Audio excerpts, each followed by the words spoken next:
আম্মু, আজকে রান্না কিন্তু ভালোই মজা হয়েছে। খাবার তো মজা হবেই। 25 বছর ধরে এই সংসারে কামলা দিচ্ছি, রান্না মজা হবে না? আম্মু 1 মিনিট চুপ থাকো, একটা ফোন আসছে, একটু কথা বলে নেই। এত বছর ধরে তো চুপ করেই আছি, কখনো কিছু বলার সুযোগ হয়েছে?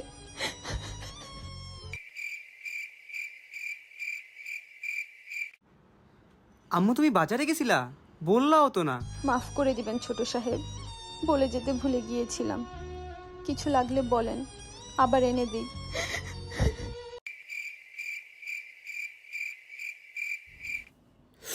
উফ আম্মু, আজকে খেলতে খেলতে পাটা একদম ব্যথা হয়ে গেছে। আসেন ছোট সাহেব, আপনার পাটা টিপে দিই। আপনার পা, আপনার বাবার পা, আপনার বাবার মার পা টেপার জন্যই তো আমি এই সংসারে এসেছি।